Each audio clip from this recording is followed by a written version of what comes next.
up, y'all? How are you guys doing? Welcome to the War Room in Bouqui'S place. You know what we do. We don't talk about the glitz or the glam. We talk about the grit and the grind. And we bring your favorite people to share their experiences. And in the building today, we have the phenomenal Seun Anikulapo Kuti. So ladies and gentlemen, drum roll for the one and only. Hey, Seun, what's up?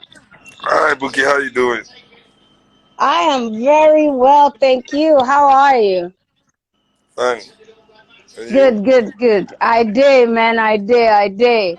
Today is going to be really phenomenal. I am excited. I've been getting messages all day, and I know it's going to be amazing. So, welcome to the War Room at Bookie's Place.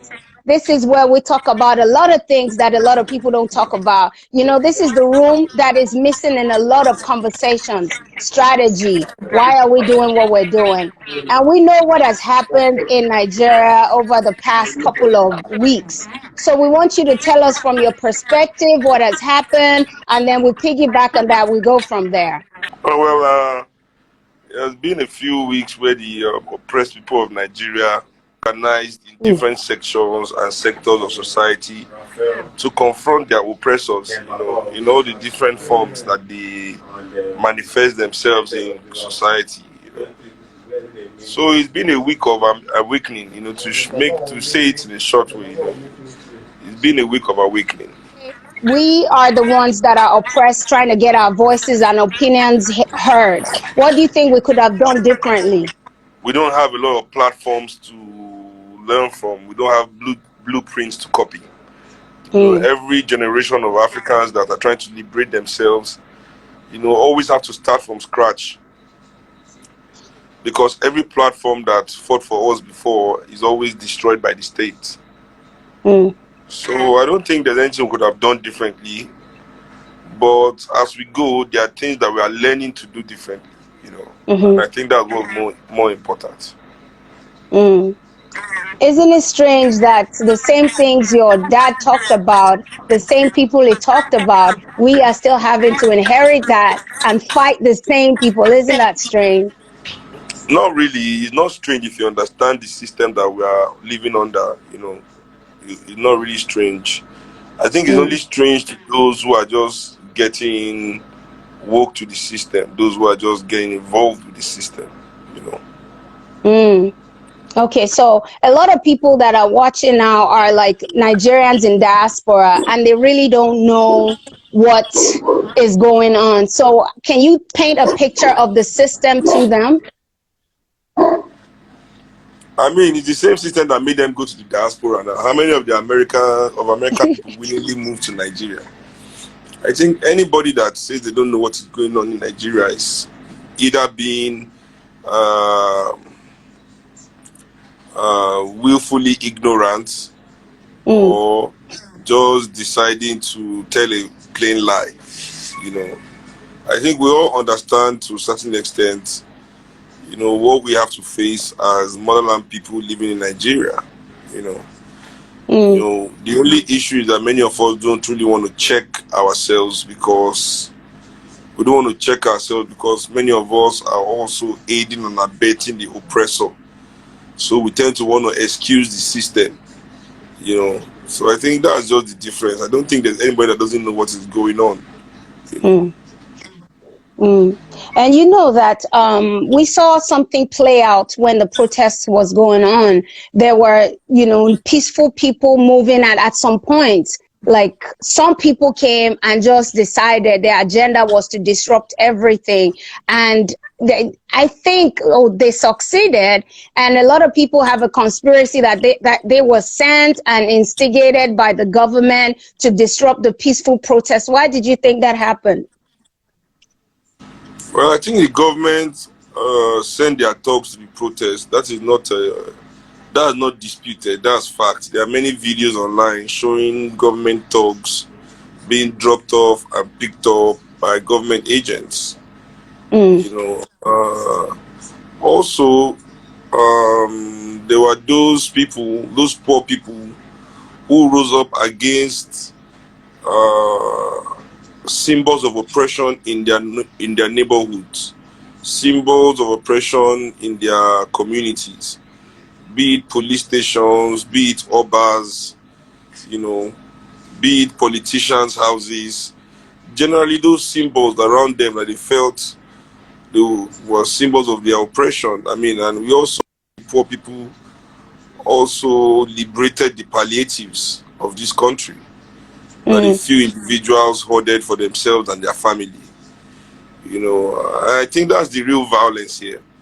When people choose to weaponize poverty and weaponize hunger against the citizens of their own country, I think that is truly the violent act. You know, because people die from hunger, right?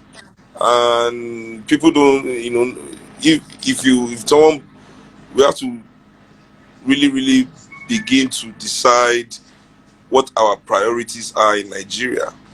Because if some people's properties were destroyed and some people's lives were lost, I don't understand how destruction of property suddenly justifies loss of life. Because life is what is more important. Life is what is sacred. Life is what is irreplaceable. So it is the loss of life that we must concentrate on, not the destruction of property. The destruction of property must always be secondary to the loss of life, you know. So you said something. You said that some people have used hunger. They've weaponized hunger. Can you break that down? And poverty. Yeah, because if people are hungry and in need, no, I said when people weaponize hunger, it just means they want to be able to control people. You understand? So, and that is weaponized here, you know. And as I said before, the exposure of all this food that is hidden by our oppressors all over Nigeria, that is meant for the people, you see, that is what makes it. That's what makes it. How would I put it? That's what makes it weaponizing. You know, it's deliberate. The hunger is created in the land deliberately. So that means it is weaponized, you know, and I think that is what is really dangerous. And that is what is really violent, you know. So we now live in a society where people are hungry and willing to do anything to eat, you know. Wow.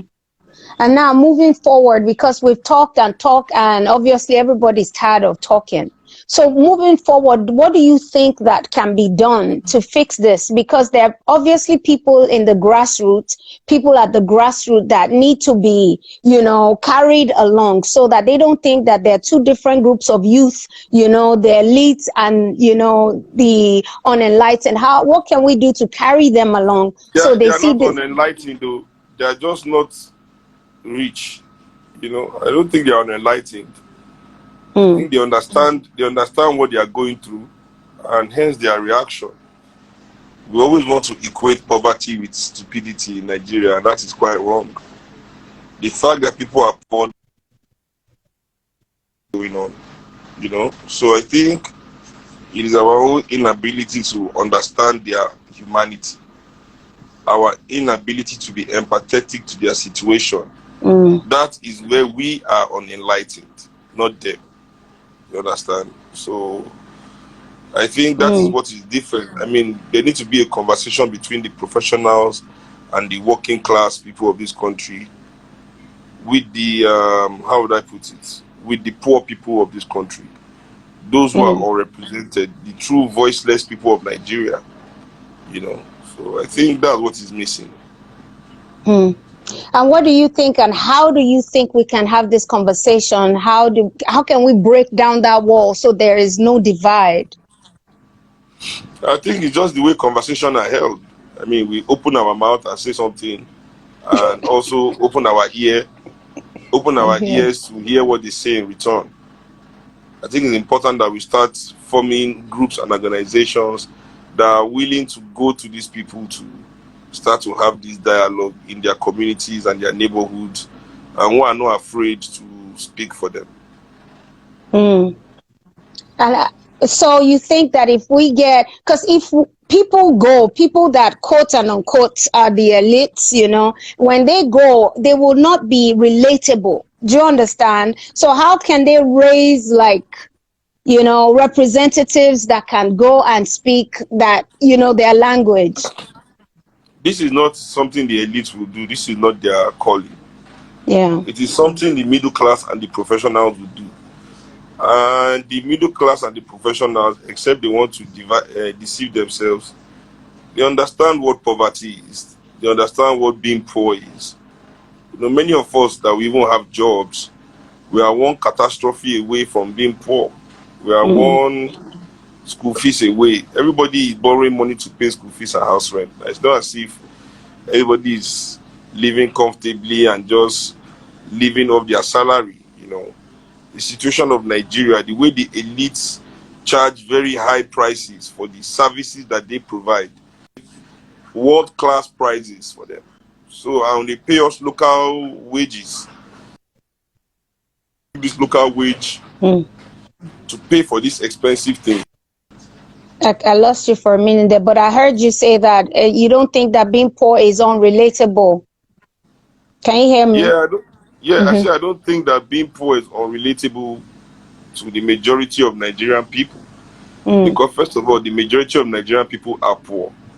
Of the 200 million Nigerians, only 42 million have, only 48 million have BVN.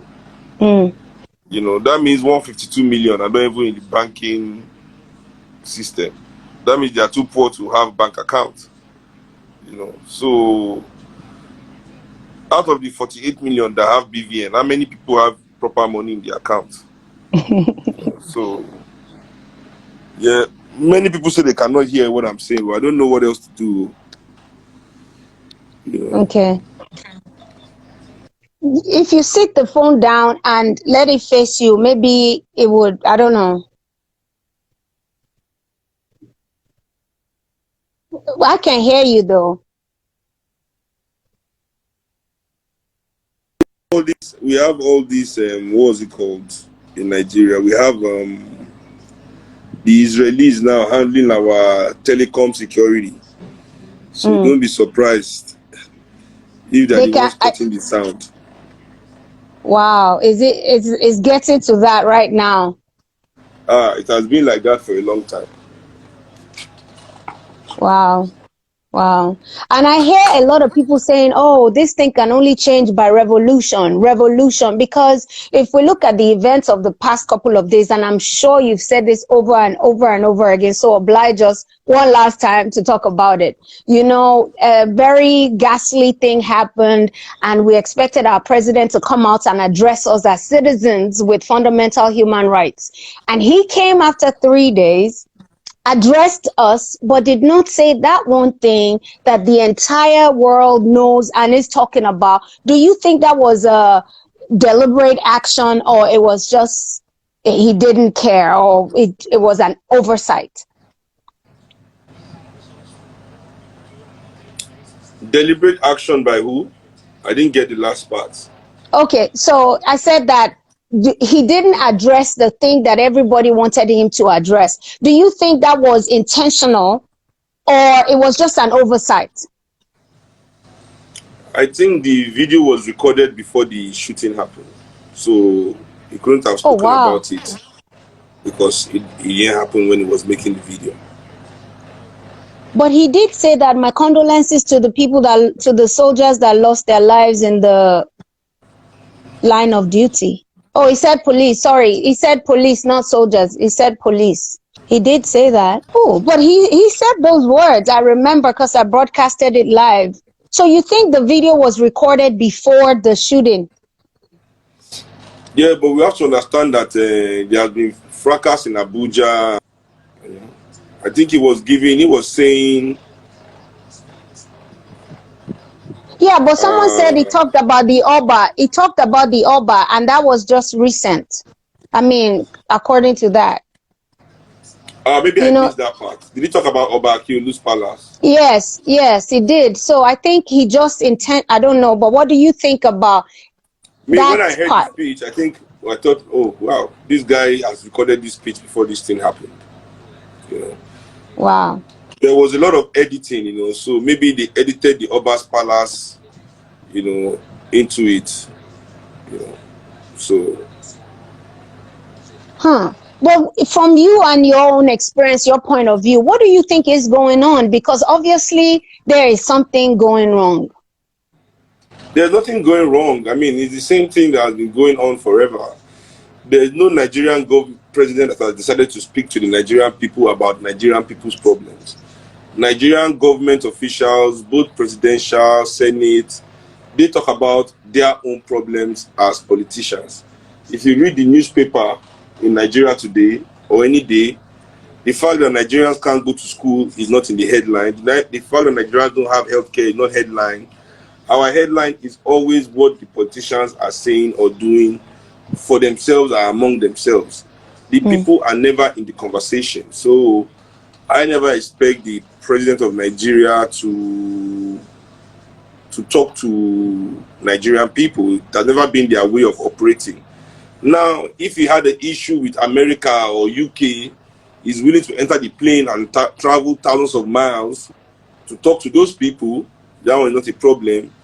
But you never find any politician in Nigeria having meetings with their constituency or town hall meetings, except they want to do campaign for election, So I think the video he did was a mashup of editing and things he felt they should add in last minute. I really don't believe that video was done because of the Lekki massacre. I think the video was recorded regardless, because earlier that day, there had already been a meeting, a day before with the service chiefs and all of that. And I think that video was recorded immediately after the meeting with the service chiefs. I don't think that video was recorded on the Tuesday after the incidents. I still believe that, actually. Wow. Well, but we can't keep living like that. So I hear a lot of people saying there's going to be a revolution. And you know what comes with revolution is a lot of bloodshed, a lot of trouble. What do you think could be the lasting solution to this? Well, the issue with this is this. There are two things, First and foremost, I don't think revolution is the answer in Nigeria in terms of open warfare. I don't think it's the answer. I think proper political participation by the middle class, professionals, and the poor people of this country is the answer, But that being said, when they say people are dying in Nigeria, I'm suddenly amazed. Like, if this is something that people don't like, it's weird that we're talking about it now. Because people are dying in Nigeria all the time. People are dying right now. People are dying in northern Nigeria in the hands of Boko Haram. As we are speaking, people are dying in the hospitals due to lack of medicine. Healthcare. People are dying in police stations. Right now, as we're talking, there's an accident happening on one bad road in Nigeria. People die in Nigeria every day like flies, But the majority of these people are the poor people, So we, the professional and middle class, when we say we are afraid of people dying, we are afraid of us dying. We know now if it's open warfare, then people will come in our own house, and our children will be able to go to school. So it's not really the loss of life that we care about. We don't really care about the loss of life in Nigeria. So I think that's the two major issues that we should take from that. If it is people dying that we want to stop, then we need to get on our business, because people are dying in large numbers right now. And if it is for us to change the country that we are really after, also, we need to get on that job right now and start working towards organizing platforms that will be able to represent people politically, Or else, what has happened recently is just a taste of what is going to come for us as the middle class and poor people of and professionals of Nigeria. We tend to want to act like we are innocent, but I've said this maybe 1,000 times, so I'm kind of tired repeating myself. But maybe I'll say it again. Last time, please. Professional and middle class, they are not innocent in the issues that is going on to the poor people of this country. You see, we are the teachers that are all working in private school instead of public school and don't care if their children don't go to school. We are the ones that also send our children to private school and leave their own children uneducated in public schools. We are the doctors that refuse to work in public hospitals and work in private hospitals and watch their children die in public hospitals because they don't have money. You understand? We are the people in the board, in the committees that write the policies that destroy public services in this country. We are the bankers that launder their money. You understand what I'm saying? We are the oil workers that make sure that the petroleum industry is working for the elite and not working for the people of this country. We are complicit in every level of destruction that the elites have been able to wreak on the poor. When they go and displace them from their homes and break their houses, we don't talk about that as destruction of property. Ambody went and displaced everybody from Otoromagbe, killed 19 people. Sanwo-Olu just went to displace people from Takwa Bay, destroy their property, destroy their house, chase all of them away. We don't say that. To us, that is not destruction of property, except a mall is destroyed, right? You know, the one that concerns us, the one, because we go to the mall, you know, but we don't go to Takwa Bay and live in their communities with them. You know, we don't go to Makoko. So every time they go to all these areas, yeah, I mean, that's the way Nigerian professionals and middle class have been trained by the elites to behave, you know. Once you have been selected to join, to be able to afford some comfort within oppression, you're encouraged to overlook the atrocities that is happening to the poor people of Nigeria. You're encouraged. It is a value that is encouraged by society, you know. Everybody gives their reason for not engaging. But we constantly help the elites to bring misery on the poor people. And we, you know, in the name of doing our job, in the name of doing our jobs, you know, and especially in the civil service, you know, the Nigerian middle class and professionals, we are the ones in the civil service making sure that the government stays corrupt, that corruption is thriving. You understand? We are the PAs of the senators, we are their aides, we are the ones enabling everything that is bad about this country. When they were going to hide the food in the palliative, when they were going to hide our palliative in all those warehouses, was it the governors by themselves that went to pack it there? No. It is a middle class person that will rent out his truck, collect money, the contract to go and take everything, store it there and keep his mouth shut that people's food are there. So when the people are going to stand up and, if it is through us that oppression is getting to the people, when the people will rise up to fight their oppressor, they must come through us too. Exactly. So, you know, but where we are shooting ourselves in the foot as the middle class is that we cannot afford to run away. That's the funny thing. The people we are helping, when it's time, they will pack up their family and they will run away. They will run away overnight.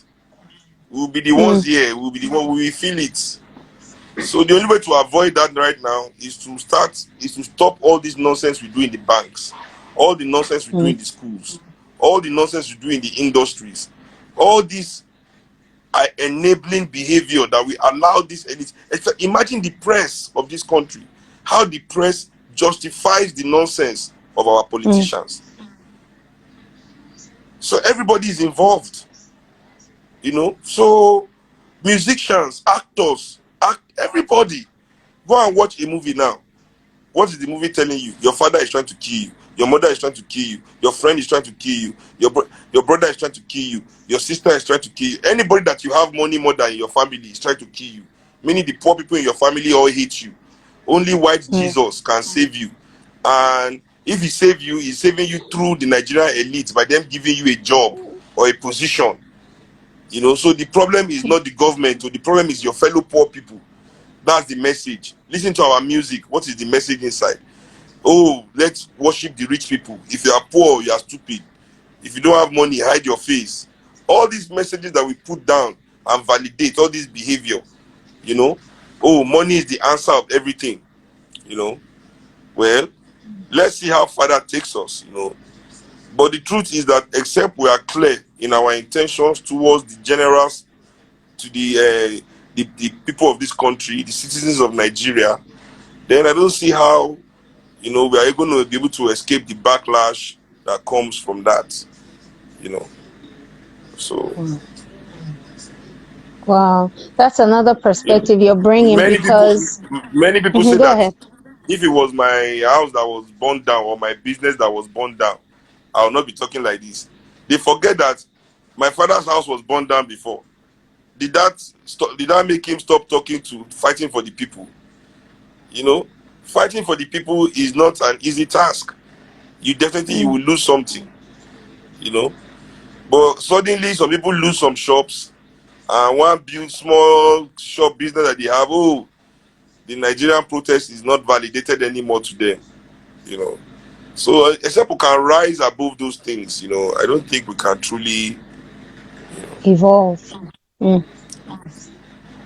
Wow. Wow. Because you said something that really struck me. And, empathy is really missing in all of us. That's the key factor, because now you're talking about Makoko, you're talking about, them raising places and, destroying it. We see it in the newspaper. As a matter of fact, if we're watching it on TV, we switch the channel because it does not directly concern us, but it's been in existence, and now you said the shops are burnt, and because that's where we get our pizza and everything, we're all upset and angry. How can we sensitize people with what you're saying to let them know that if it's going to be, it's going to be on us to get this done? What structure can we put in place to sensitize people? Well, I think we all have to organize politically. I think that is the only way. You know, there are individual things that we can do, but me, I don't like to advise people on how to behave. You know, it's difficult for me to do that. I don't know why. Even my daughter, I don't know how to. I just tell her, what she needs to do for the day. I don't know how to correct people's personal choices. So, but I think as a group, what I can advise is that we organize politically on behalf of ourselves and the people. You know, it is time that we, the professionals of Nigeria, dedicate our time and effort into creating a political platform that will be able to represent the just aspirations of all Nigerians. We must no longer use our jeeps as the solution to bad road. You understand? We can no longer see private education as the solution to public education. In fact, that one is the most evident of it. Because all of us have been going to private school to avoid ignorance, right?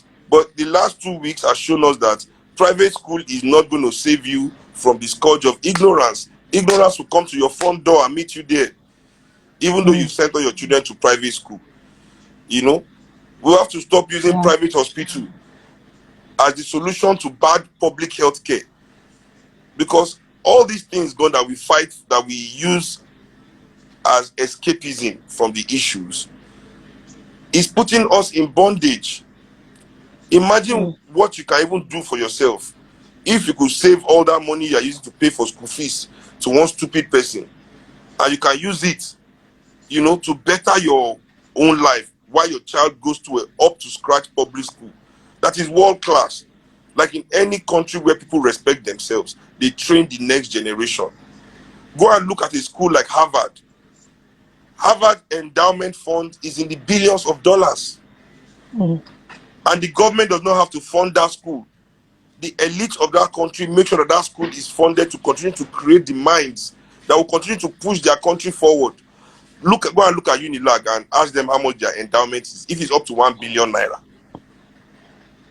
The elite of this country spend more on entertainment than they do on education. That should tell us, the people, something. But no, instead of us to see that as, these people don't know what is best for this country, is giving us, because we are their tailor, we are their shoemaker, we are their event planner, we are their lawyers, we are their accountants. We see their continuous patronage of our own business as the development of Nigeria, which is wrong.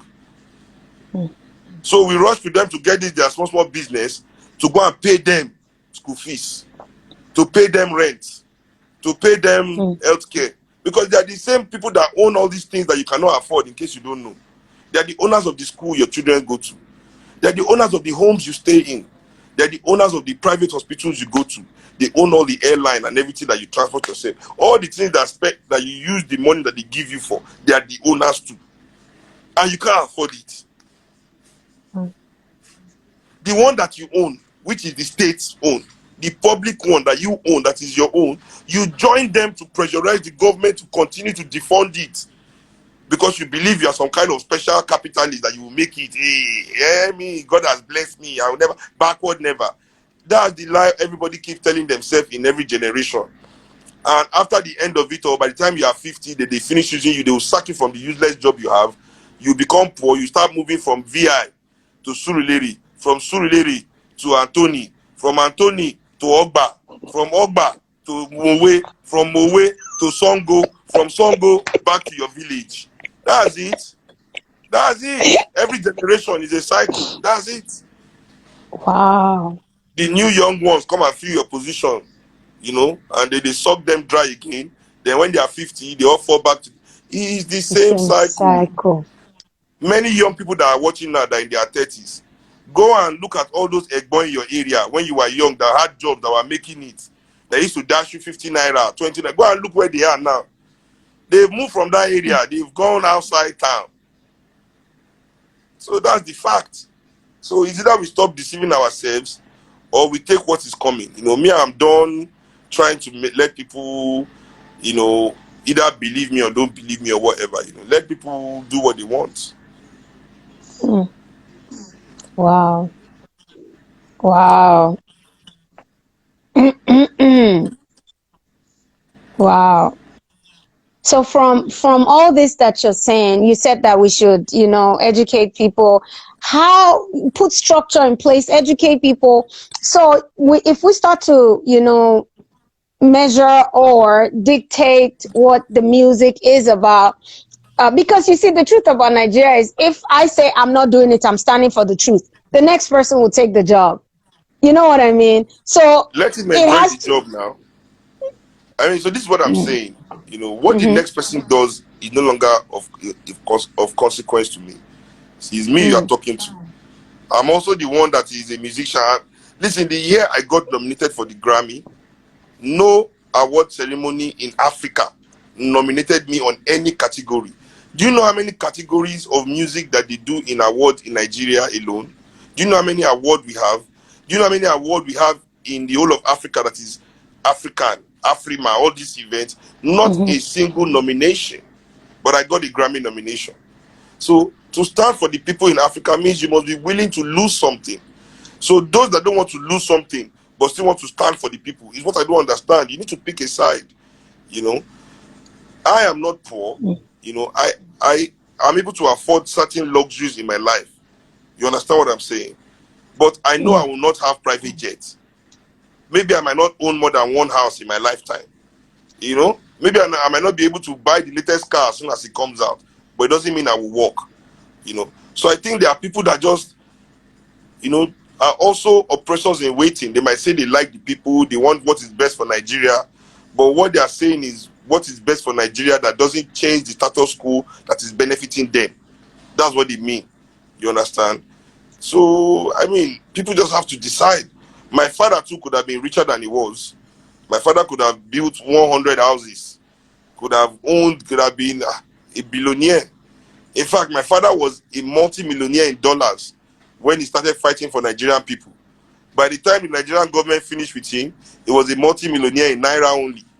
I don't think mm. my father died with $1 million in his bank account. But it did not mean that we were hungry as his children. It did not mean that he couldn't pay our school fees. Yes, maybe he couldn't be as flamboyant as many of his peers. But he had something. He had his honor, he had his integrity, and he had his humanity intact. You understand? So that's how I was raised. So I don't really understand when people tell me about, oh, if I don't do it, somebody else will do it. Yeah, then let the person go and do it if you're not about that life. Mm, Concentrate on what you say you are about. So that's why I'm tired of all Nigerians, especially my mm, own peers in the music industry, who continue to talk about how they want Nigeria to be better and hold protests in Lekki, but when army come, nobody is there. mm. You understand? Because it's only the poor people that were there that deserve to be there when army come. We were too special. we are too Yeah. special to be there. Hmm.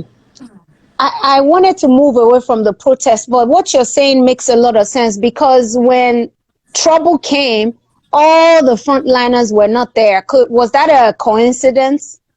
I don't know what it was, but I just know they weren't there.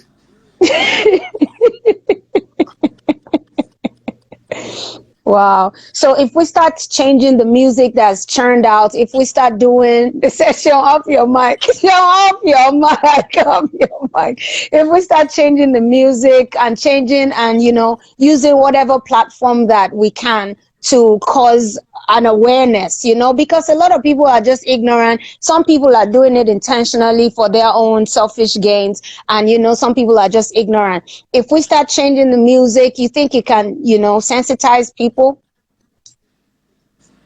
I don't think it's the music we have to. I don't think it's only the music.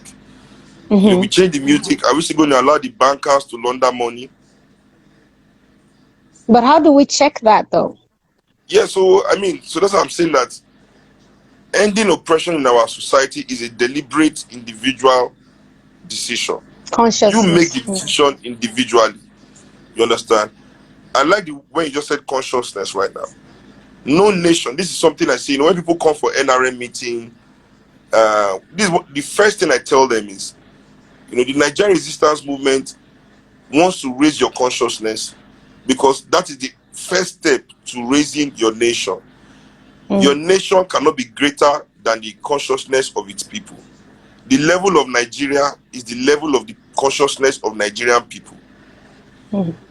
This Nigeria you are seeing right now is a Nigeria that matches our consciousness. As long as our consciousness is on this level, that is the level that Nigeria will be. We must decide as a deliberate decision of an adult. I want to change my country first. Once that is your decision and you are elevating yourself towards that goal, then that is how Nigeria elevates. Not while we all make excuses for oppressors to keep everybody down. And we say that we want Nigeria to go up, but everybody is kept down. How can a country go up when the people are down? It's impossible. It's impossible. Talk to us about the NRM movement. The Nigerian resistance movement is our own attempt, to raise the consciousness of Nigerian people towards political liberation. You understand? So I made NRM as an organization that would transform into a political party that will begin to raise the consciousness of Nigerians to the level of leadership positions so that we can be leaders speaking leaders. You understand? The goal of the NRM is truly to politicize the citizens of Nigeria, to politicize them to their duties as citizens of Nigeria.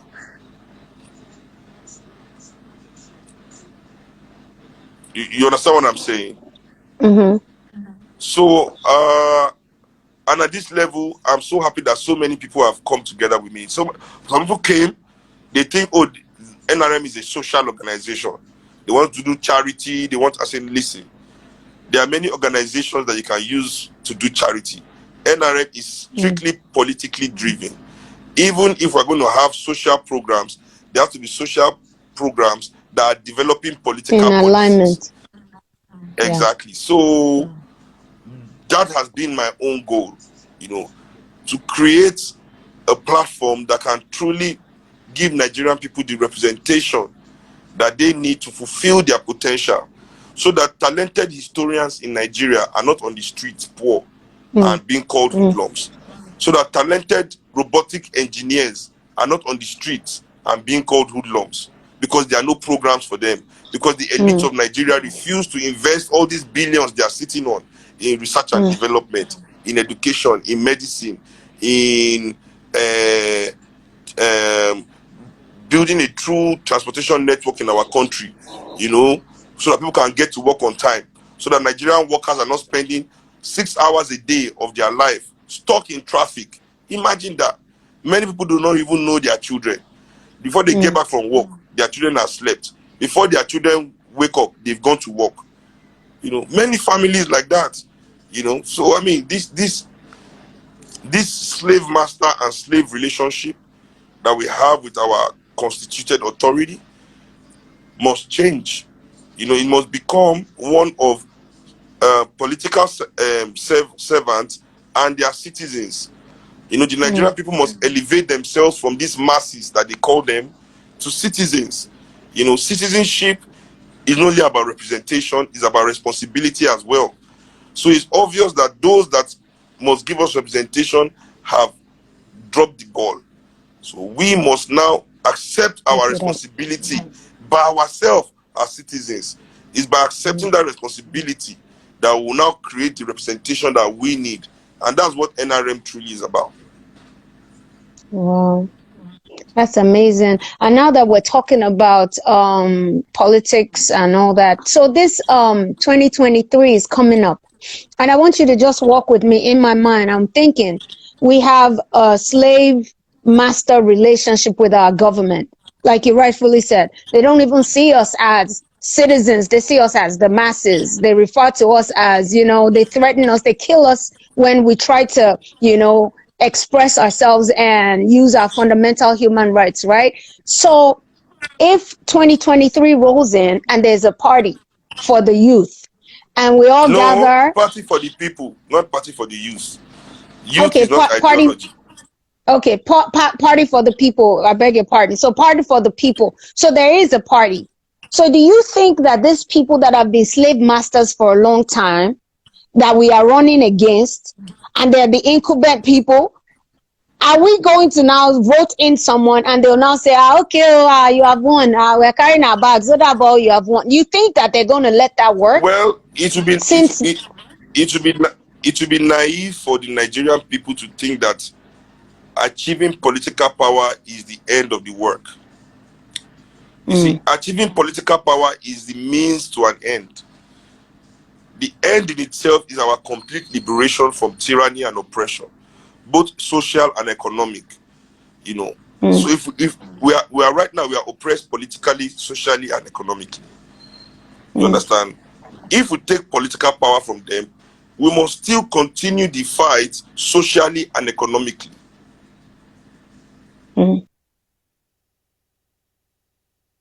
But how can we even take? I mean, How can we? for me, Okay. the Nigerian government is not strong enough to resist a strong political movement that is backed by the power of the people. They are not strong enough to resist that. If we truly have 2023 elections, we will win and they will step down. They have no choice, they have no option.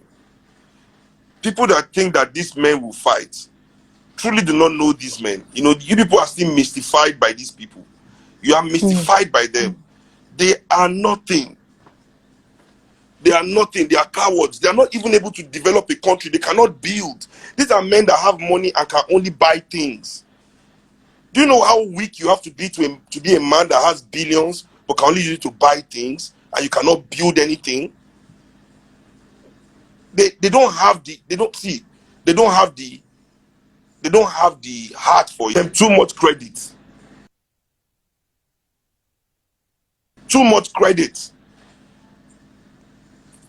Is it not only 2 weeks that the people of Nigeria stood up for themselves? Police refused to come out to work. Is it the police that they want to use to fight the Nigerian people? I guarantee you that even in this Nigeria, if it truly breaks out, that it is now all-out revolution, these elites have no protection, not even from their own armed forces. They don't have the complete allegiance of their armed forces. They know it. So, I mean, for me, I hate it when people bring about unseen threats. It's unseen. We are giving ourselves excuses not to act. We are giving ourselves excuses not to participate. Oh, they will not give us power. That's an excuse. How do you know? Have you tried before? People don't even know that even in the northern part, Fulani, even in the northern part of Nigeria, the Fulanis are a minority. The Hausas that they oppress are waiting to usurp them. It's just because, as I say, we the people of, so now we are saying we are shouting SARS. Northern youth did not shout SARS. But when northern youth were shouting Boko Haram, did we shout Boko Haram with them? Because it didn't concern us. So until we understand that, you know, everything that is happening to all of us, one of us is happening to all of us, maybe we'll be stuck here. But we must not, the one that will not allow is for us to say we are afraid because they will not. No, let us do what we need to do. Let us do what we have to do. Even those that want to fight, even if you want to fight, say you want to fight revolution, revolution must be with the people, not for the people. You must do a revolution with the people. So to do revolution with the people, you must organize with the people. So let's organize first. Now, why are we afraid of taking the step of organization? Everybody now has gone to start negotiating with the same people that are oppressing us, expecting our oppressors to be our savior. That's impossible. Everybody is joining panel. Everybody is joining committee.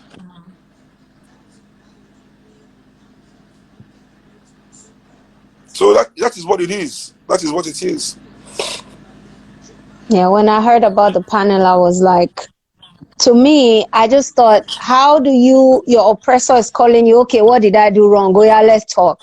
And the way I see things is a little bit different. So if I'm trying to take, like now we are trying to let them see NSARS do all this, all that. What we fail to see is that while we are saying this is what we want, when we are granted what we want, look at all that they stand to lose. Flights abroad, trips abroad, millions and billions of dollars, stolen. So we're not looking at what they're going to lose. We're looking at what we want, and they're now calling us to the table. And they're listening to us. Oh, what did you say? What did you say we did wrong? We too will now sit to them, do it like this, do it like They that. are not And to calling us me, to the table to talk about what they did wrong. They are only talking to us about police reform. Not us, because I'm not involved. They are talking to them about police reform. Them. As if police reform is the only problem in Nigeria. And I'm saying if you're representing the Nigerian people and you're sitting, police reform is the least of our problem. Isn't it a beginning though? What did you say? I said, isn't it a beginning though? There's no such thing as a beginning. You understand? Because there's no part of our own politicians' welfare that they only start somewhere. They cover everything, including newspaper allowance. Everything is touched upon immediately. So why is it that when it's our turn is where we have to start from the list of our... Is everybody that is in police? How will police reform assist everybody in Nigeria to eat? How will police reform send my child to a good public school where I don't have to pay millions of naira of school fees?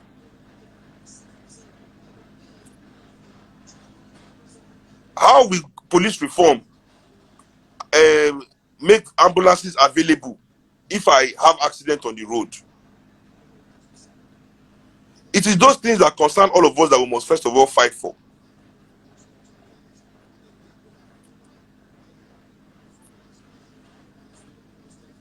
And it is those things that we know that this elite and our oppressors cannot deliver.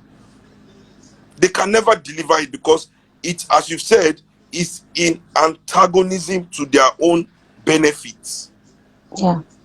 So for us to be going to those same people that are the ones blocking our benefits is stupid. Yes. We must be the ones to create the political platform, to create the political leadership that will give us the things that we need.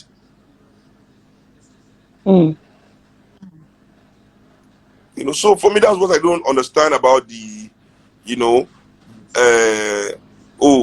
are negotiating with the politicians. They want to, Man, are you trying to say that Tinubu doesn't know what is wrong in Nigeria? Or Buhari doesn't know, or Sibanjo doesn't know what is wrong, or Femi Gbajabiamila doesn't know what is wrong? They all know what is wrong with this country. They have no will to fix it. They don't care. And they know that as long as they pay your favorites money to keep distracting you, to keep regurgitating their narrative, you will fall for it. And that is their biggest game. It is not a coincidence that it is this year that there's no show, no movie, no anything happening that the people are waking up. It is not a coincidence. Yeah. In fact, it should be a way for us to now know the people that have been putting us to sleep in this country.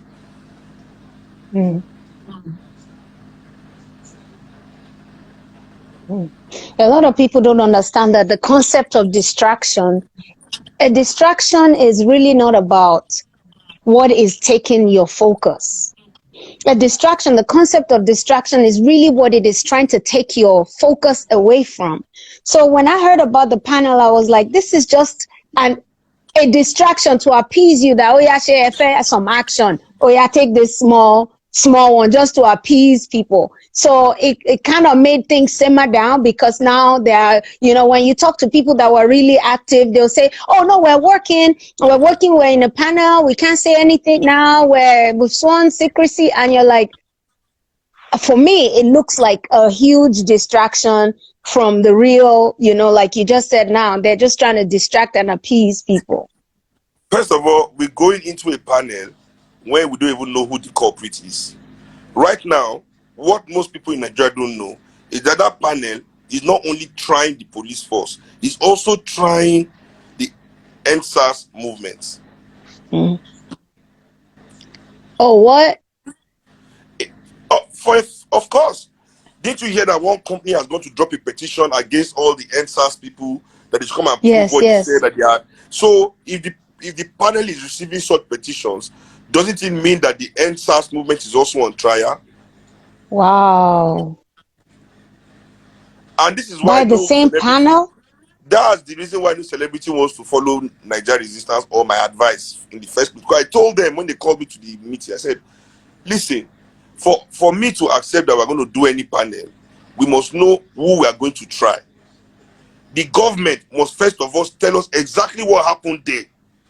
So now knowing what has happened there, we will now go on a panel to decide who did it, why they did it, and why it must never happen again.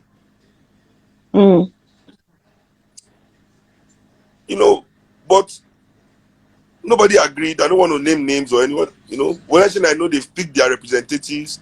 Next thing I know, the panel has started. Next thing I know, people are telling us that this is the best for them. It is a good move. That this is the best way for us to follow the panel up. And if the government does not deliver what they say in the panel, we can now start again to protest. Okay, we've heard. And it's crazy because, like you said at the beginning, Nigeria, the government, they don't have new tactics. Because going back, I went to Ife, and this it's a pattern. When they see a movement, they come, throw tear gas, shoot all of us. As in, Aluta is our lifestyle. So when people were surprised that all these things happened at the protest, I'm like, how are you surprised? This has always been their MO, and then some people, older people. The problem we have, protest is what removed PDP from power in this country now. Protests work, but protests only work if you capture the energy politically. So in 2012, something like this happened too, where I don't want to go back to that, but it was the energy of the protest. No, it was the energy of the protest in 2012 that we, the people, failed to capture, that the APC politicians captured to power. Capitalized on, yes. Of course. You understand what I'm saying? Yeah. So now, again, it has happened. And instead of us to now ourselves say, okay, fine, we've made this mistake in 2012. Why are we protesting to our oppressor? This protest started as a protest and should end as a political rally where we are capturing the energy of our organization for our own benefits. But no, I can already see a lot of people working with the elites that are now out of government to help them come back into government based on the energy of this protest that we have done again. Wow. So if there's one thing that I'll tell anybody in this, like, that as soon as they start arranging themselves, that you start seeing them coming together, don't fall for it again. No. Don't fall for it to. Wow. So some people have been, bought over. Maybe they are bought over, maybe it's political naivety. But as long as we are not here, to take advantage of this energy for our own selves, then we have lost the entire plot of it. What we need to be doing now is to let the Nigerian people know that we have helped them stop police brutality. And how? By continually educating our people that they should stop standing aside while police brutalize their fellow citizens. This is our own power. We don't have to give it to police. Doesn't have to tell us. Government doesn't have to help us do that one. We have the power on our own. And I'm sure that in many neighborhoods in Nigeria, the people are going to be taking that step. The people don't just stand aside and watch one army or police just be beat. They will go and meet them. I'm sure we have established that in Nigeria today. Yeah, we've seen a few videos pop up like that. What did he do? What did he do? We've seen a couple of videos. From there, exactly. So what we need now from them is to carry this energy politically. This is the step we need to take. We must not be afraid. We must not be afraid. But lastly, what would you like to tell us? Because obviously this is an ongoing conversation and it doesn't have an end. So you think, like you, in summary, the way forward is getting people politically inclined and educated so that they see that when you gather momentum, it's not just for the sake of gathering momentum. What are your last words to people listening? Well, that is the same thing I've been saying before. Many people have been asking me, "Oh, what are you doing? What are we doing? What are we doing?" I said, "Forget what I'm doing. What are you doing? Because if you are not organizing, if you're not doing something about what's going on right now, then nobody is doing anything. Just take that as like when you see that, if I'm not doing anything, then nobody is doing anything. Then I think that will make people understand, why everybody is important in this movement. The era of the special Nigerian is dead. The era of the Ganifa Emis, the Felas that want to fight everybody's fight for them is what has made Nigeria like this, because people have now started believing that, another Fela is coming, another Gani is coming. Savior. And really it's because they don't really understand the message of those people. Those people weren't trying to save you. They were saying to you, come, let's go and save ourselves. But you people didn't listen then, and now the special Nigerian is no more. We are all we have. We must save each other right now. Everybody must do it. It is the Save We era. It is the Save We era. Seun, thank you so much. If it's going to be, it falls on us. It depends on us to make this happen. Thank you, Seun, so much for coming to Bouqui'S Place. I appreciate you. Go get your radio show done, and then I'll talk to you later. Yeah, cheers. Bye. Thanks.